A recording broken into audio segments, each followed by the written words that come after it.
Well, hello everyone. We're going to see if we can get started here. We've been working through some audio issues, so let's see if we can get Chris to join us now. Chris, want to say hello? Hello, can anybody hear me? No. Okay, why in the world is his audio not coming through? Let me try you. We still have a little bit of time. Let's see if it comes through on another computer I have here. Testing, testing, testing. Testing, testing. 1, 2, 3. Testing, testing. So the stream can hear you. Oh, the stream can hear me? You, so we can continue. I Okay, just cannot hear wonderful. you. Okay, well, we'll make do with what we got, So right? sorry.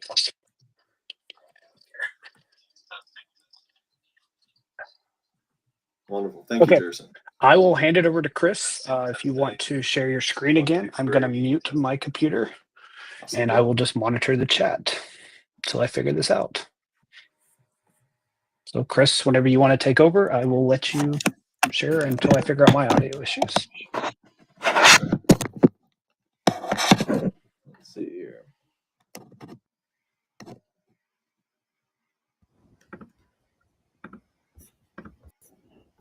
So while Chris is getting his screen set up, is it not letting you share screen again?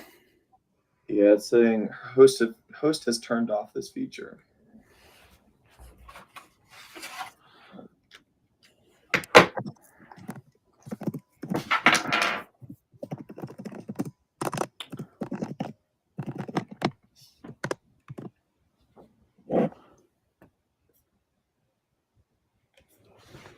Host feature is disabled. Let's fix that for you.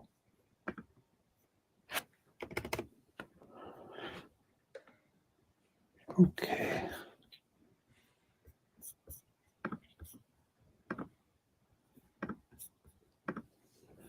Appreciate everyone hanging with us while we figure out the AV issues here. And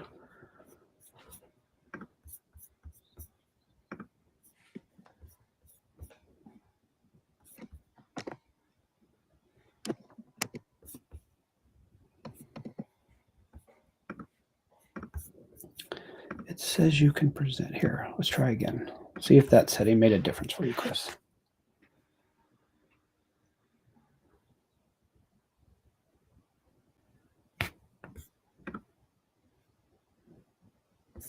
There we go. Looks like we're able to rock and roll now. Wonderful. All right. Well, hello, everybody. Thank you for, taking the time out of your day to attend this cyber banter with Fletus and I. And sorry for the technical delays. The first time either one of us has done something like this. So I appreciate you guys holding in there for us. Thank you to Fletus for allowing me to be the guest speaker today. It's exciting. My name is Christopher Otten. I'm an application support analyst at a financial institution in North Carolina, with my focus being on information security architecture. I recently graduated from Appalachian State University in North Carolina with a degree in cybersecurity and a degree in computer information systems, which is actually how I met Fletus, who's been acting as my mentor ever since. Today, I'll be presenting on the topic of quantum computing and how it poses the next big threat to encryption. Before we go ahead and jump into anything, I want to go over an agenda for this evening. First, we'll go over a bit about cryptography, how it works and why it's essential to keeping our data safe.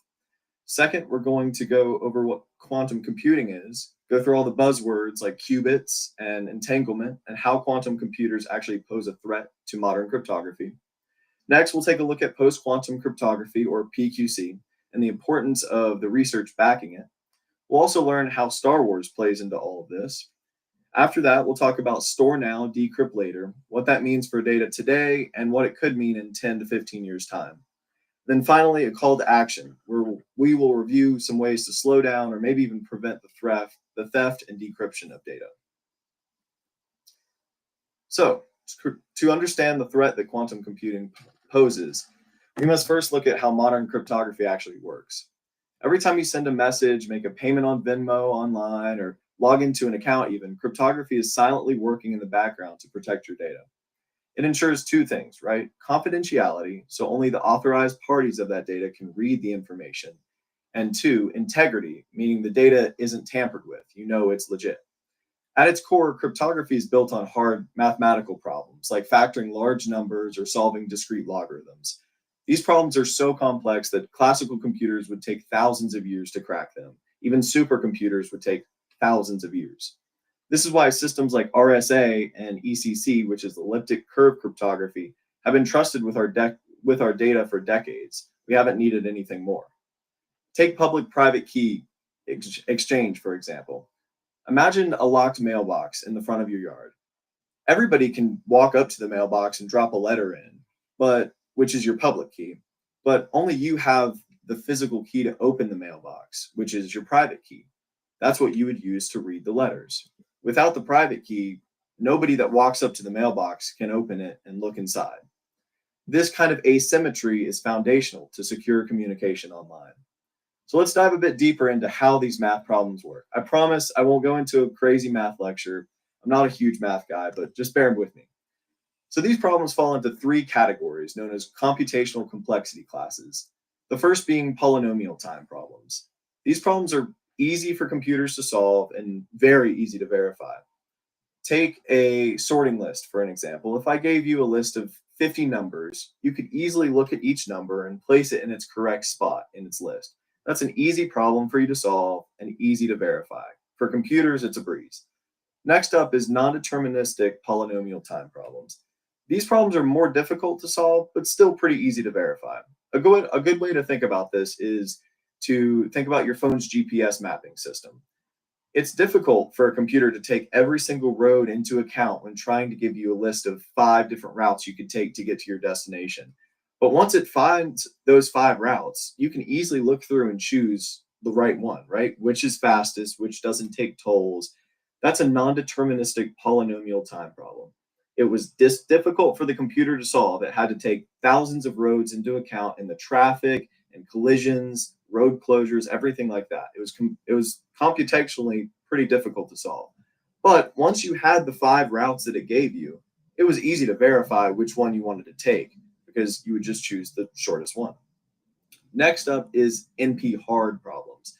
These are non-deterministic polynomial time problems that are way above the scale of NP-regular. These problems are extremely difficult to solve and still relatively easy to verify. I'll say relatively. Here's a way to think about it.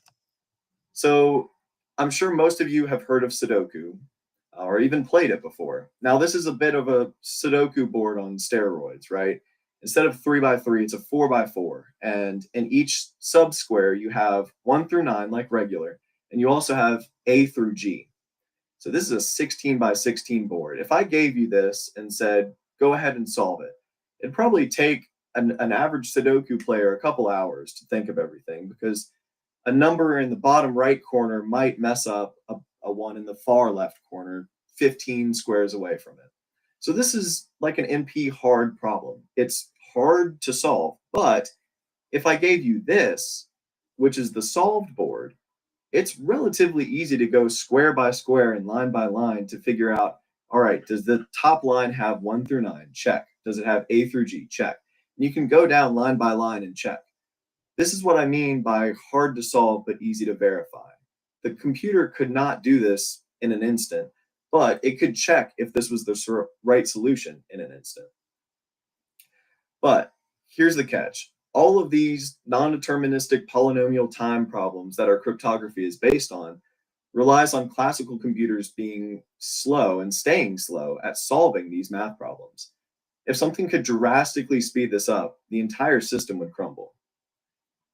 Enter quantum computing, where ones and zeros have gone out of fashion. Unlike classical computers that use bits, which can either be on or off because they're just electrical signals, zeros or ones respectively, quantum computers use something called qubits. A qubit isn't just 1 or 0, it's 1 and 0 simultaneously, thanks to a phenomenon called superposition. Imagine a spinning coin on your desk. You spin the coin. When it's spinning, it's neither heads or tails until it lands. It's kind of both. Qubits work similarly, existing in multiple states at once until you observe them. It's like smacking your hand down on that coin as it's spinning. Under your hand, it's either a heads or a tails. Once you observe a qubit, it's neither 0 or 1, it's that exact one that you observed. Now, pair that with something called entanglement, which is where qubits become linked. If you change one, the other one might instantly reflect that change, and you can't tell which ones are linked. It'll reflect that change even across vast distances. So Einstein, way back in the day, was actually working on quantum mechanics, and when he figured out this phenomenon, he famously called it spooky action at a distance. It scared him because the connection between these two qubits theoretically happens faster than light. It happens instantaneously, which in mathematics has really not been seen before.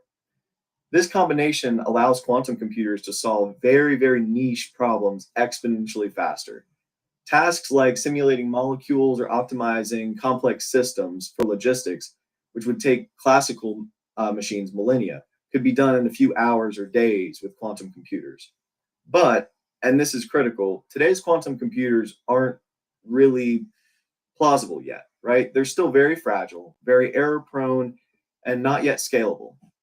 Most have fewer than 1,000 qubits, which is changing now, but that's far from what's needed for practical cryptography attacks. Most experts say 100,000 to 1 million qubits is needed for kind of day zero attacks. Now, 1,000 qubits that we have today is nothing to scoff at. The equation on the right, 2 to the q power, represents how many states a quantum computer can represent at one time, with q being the number of qubits.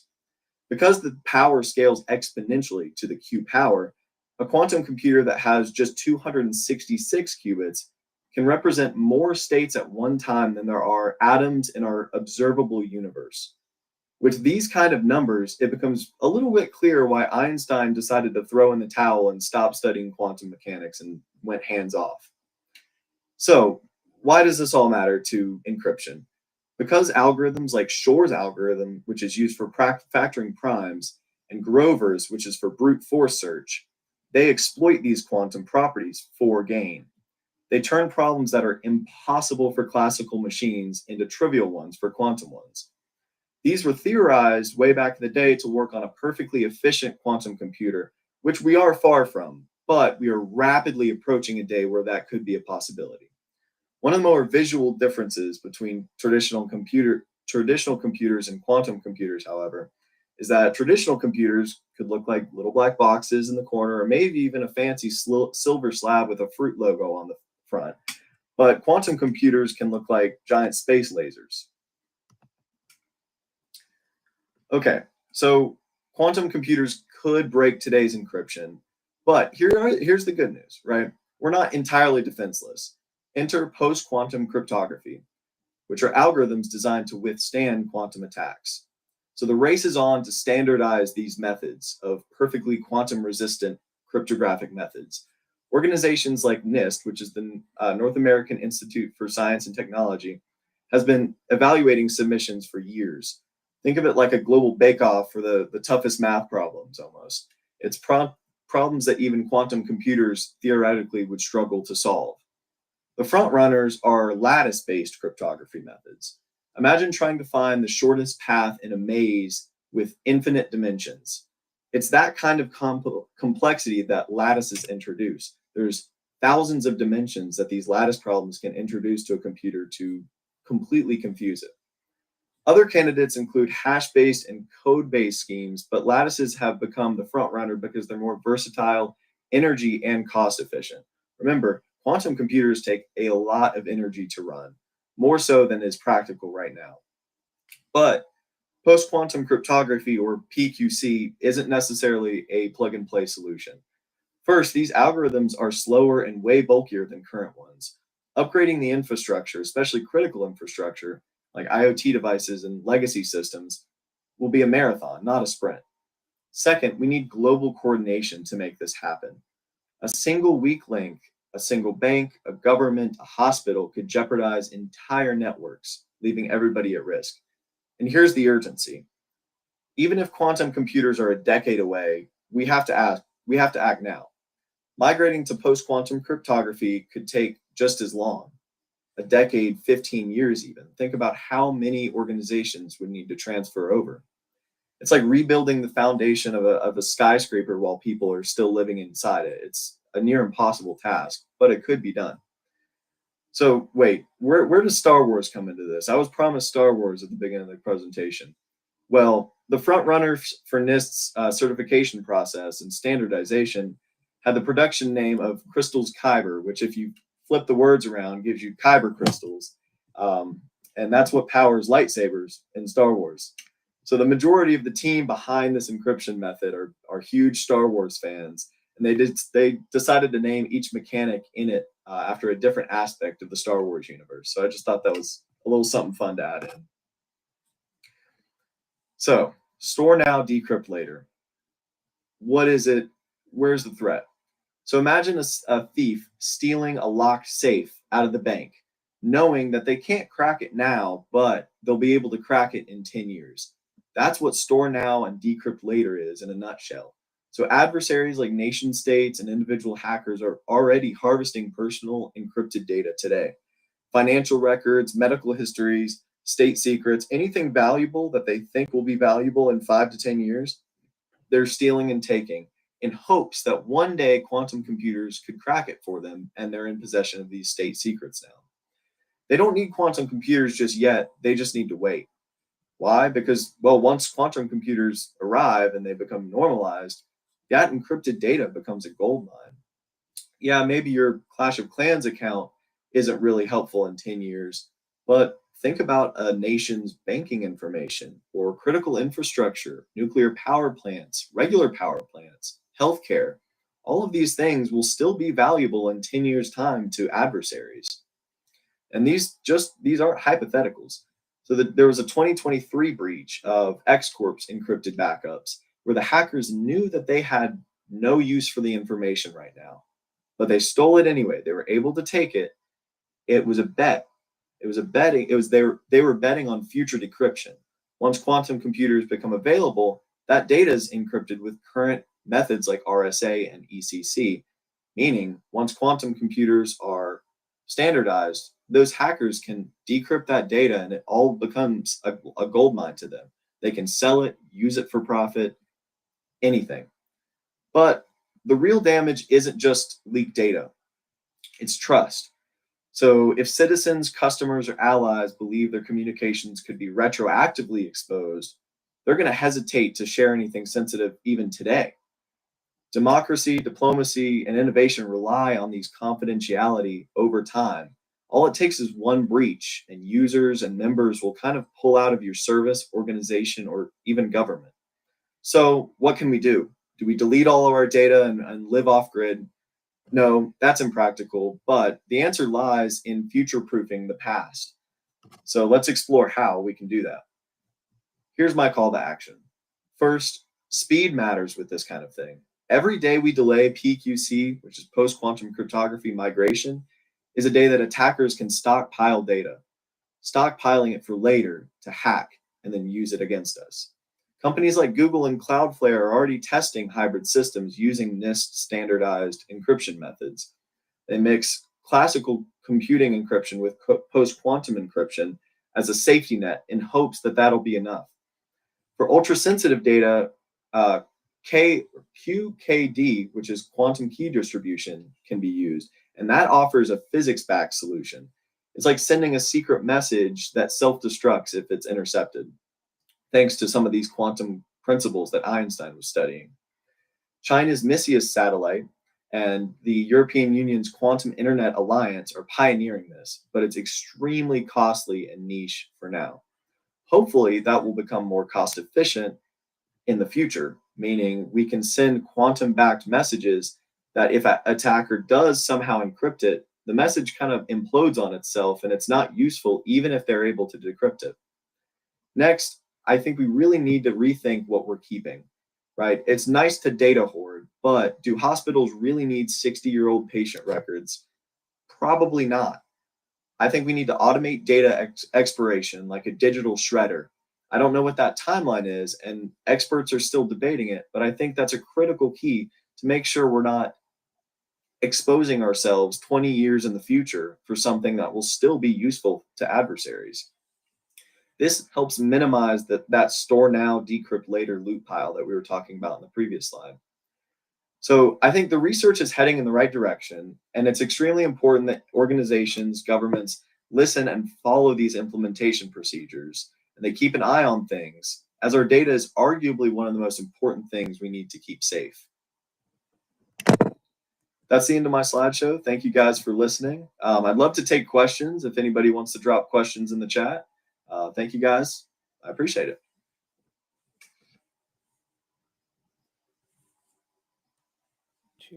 Make sure you can see me here. Let's change our view. And I threw up our first question for us. So feel free to take a look at that, and I'll let you take first stab at it. Wonderful. The buzzword is now AI. How will quantum computing impact AI? Well, arguably right now, from what the research is coming out, that AI doesn't really have a niche in quantum computing. So I mentioned that quantum computers are extremely powerful in very certain situations, right? And those situations are kind of what powers our cryptography today. So it's really good at cracking math problems, and quantum computers are going to be really good in the logistics industry. But right now, like language models, large language models don't really have a place with quantum computers, just because of how the physics of quantum computers react. So I think traditional computers are still going to be extremely, extremely common, because you can't do things like word processing, image manipulation, any of that on a quantum computer. Remember, I think of quantum computers more as like math tools, almost like a calculator. We can't really think of quantum computers yet as a standard computer that can do this, and it's a Swiss Army knife. So right now, quantum computers aren't really going to impact AI. But the future changes exponentially within the day. So that could change in a year's time, that could change in 10 years' time. But I think it's a really interesting space. But thank you for your question. Yeah, Chris, enjoy the presentation again. Appreciate the extra insight that you took into this. So if I was interested in learning more about post-quantum computing, where would you recommend I start my research? I would start just delving into the depths with the NIST standardization. NIST is a documentarian at heart. They keep so many documents, and they've documented their processes for these quantum cryptographic standardization protocols. They keep all of the math behind it, and they publish documents with kind of layman's terms, and that's how I was able to learn about these. And I talked to a few NIST representatives. That's a great thing. There's a lot of information now that's coming out, mainly recently in the last couple of weeks, with like tech YouTubers and influencers. They're starting to kind of pick up on the hype train a bit and aggregate that information. Of course, you need to kind of go back to the source of that information. Don't take it as fact, because we all know that we've heard quantum computers in the news so much, right? Will quantum computers help me game better? Will quantum computers do AI? Right now, most of the answer to that is no. But I think a great place to start is the NIST quantum cryptographic website. And I can post that. I can put that down in the chat. I'll get that link, and I would think that's a great place to start. Excellent. We got another question here for you. Yeah. What practical steps can small businesses take today to prepare for quantum resistant encryption and protect against future threats from quantum computers? I think small businesses is a really interesting kind of place, because they don't have a ton of money to invest in these, quantum cryptographic methods, which are heavy, bulky, costly. I think the last slide with the data retention policies is a really great place to start. Good place to start. Small businesses need to, and it's easier now for small businesses to do this, but they need to keep the data of their customers safe using today's methods, right? And I think with the standardization of PQC at the government level and at the huge organization level, it's going to start to trickle down to small businesses, especially like e-commerce that deals with PCI data, right? Payment card industry data, the big things that could still be useful in 5, 10, 15 years time. Yeah, I would agree. And from a S&B point of view, I think it's similar to what you talked about. You just make sure that when you are setting up your cryptography for your agents, for your technologies, that you've taken the time to realize how long you want something to be a secret. It's really, that's all encryption's for. Nothing is ever confidential forever. It just needs to be until it's declassified. So same with quantum. If your data rolls every 12 hours, then your encryption needs to last 12 hours and 1 minute. If your data, it needs to last a year, it just needs to be 166 days. So it's all about the time to live and how encryption comes in, even for a small business. Wonderful. There's So one more here's our next question. question. What are possible threats in QC? I realized I assumed that QC in your last question meant quantum computing, but I guess it could also mean quantum cryptography. So I'll kind of touch on both. The possible threats with quantum computing right now is adversaries. Our adversaries are obviously not really posting their progress in quantum computing. So we kind of know. I'm coming at this as a U.S. citizen. We know where the U.S. is with Microsoft, Google. Microsoft just released a new, or kind of unveiled their new quantum chip, which is a huge break forward. We know where U.S. companies are and Chinese companies, but we're not really sure where our adversaries' governments are. I think a huge part of that is we don't know what we don't know, and that's I think the biggest threat with quantum computers right now. We don't know who has the biggest quantum computer officially.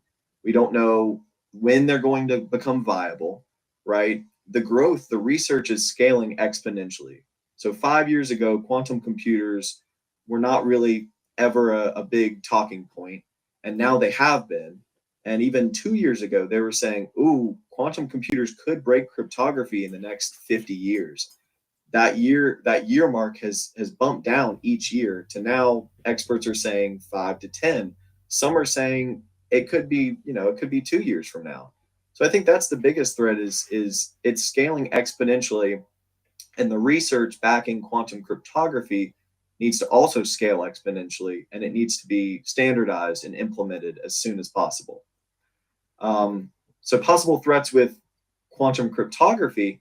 Now, I know I touched on the NIST standardization, and I mentioned Crystal's Kyber, but there was a couple other ones. Before Crystal's Kyber was a front runner, there was one, I forget its name. It didn't make it that far, but this was hailed in the early days of the standardization process as the one and only. Like this was light. This was a light, fast, agile, and cheap method to quantumly encrypt data. Right. All of the scientists were working on it for 2 years, and NIST was like, "This is perfect." So they opened it up. They opened it up to their closed research team. One of those researchers was a 15-year-old with a 10-year-old Dell Inspiron gaming laptop. And in 24 hours after the release, this 15-year-old had found a crack in that encryption method. And keep in mind, this encryption method is meant to protect against quantum computer attacks. And he just used a 12 or 10-year-old Dell gaming laptop, a normal traditional computer, an old one at that, to crack this supposedly quantum resistant cryptography. So I think there it's with quantum cryptography, it's also what we don't know. That, yeah, a quantum encryption method right now is great, but all it takes is one more researcher to crack it and find a flaw in the system that could expose that data. So I think quantum cryptography is kind of facing the risk of we need to implement it as soon as possible to protect against attacks, but also is what we're implementing safe enough to implement, right? Because Google, I mentioned Google and Cloudflare, they've already implemented Crystal's Kyber and Crystal's Dilithium, which is another one, into their encryption suite. And those have gone through extensive testing, including that 15-year-old with the laptop. But it's what we don't know. It's really what we don't know. RSA and ECC, modern encryption methods, have been tried, tested, abused, brute forced. We kind of know where they stand, right?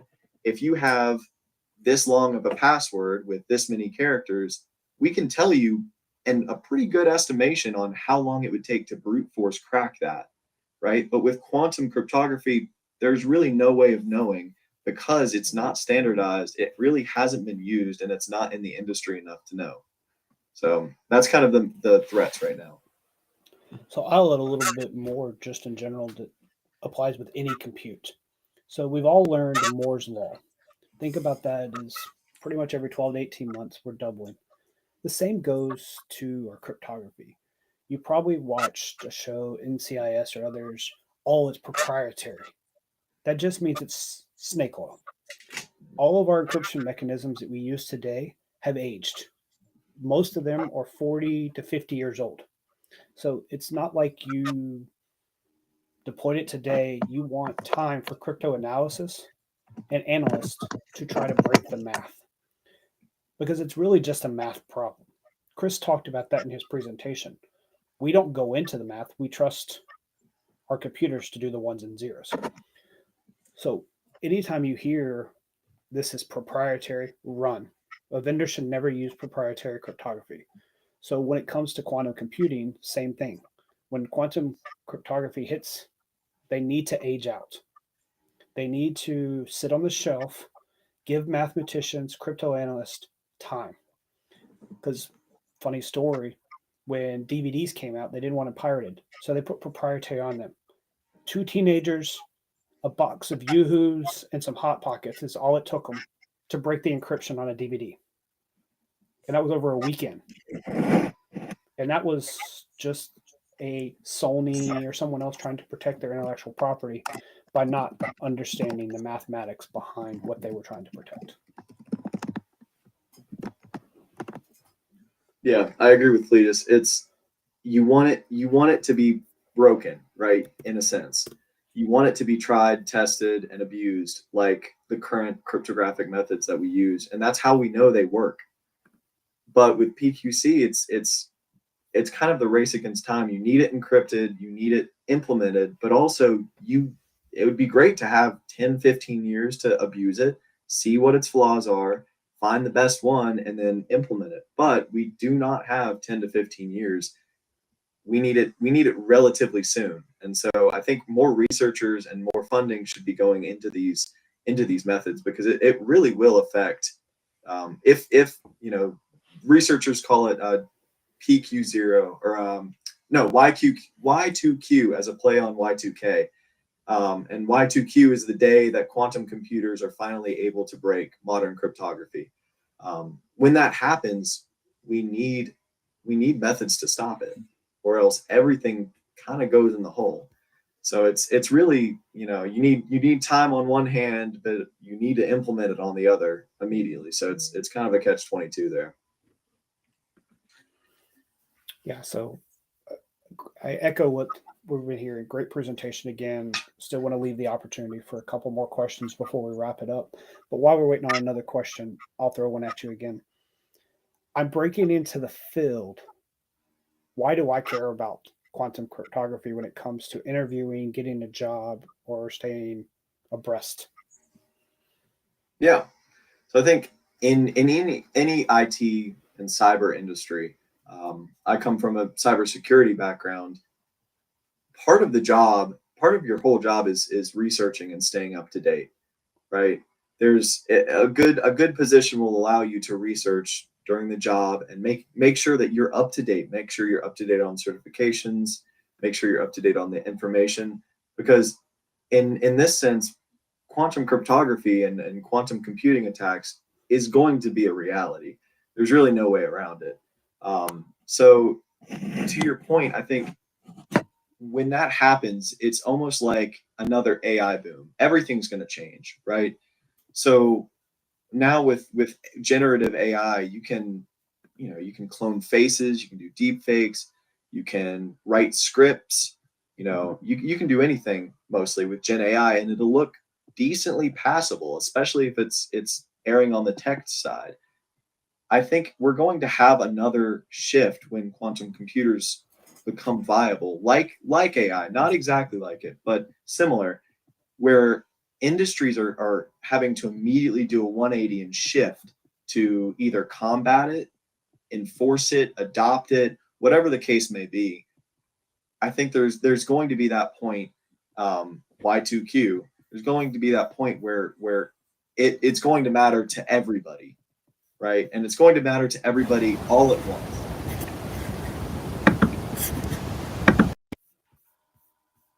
Let's see.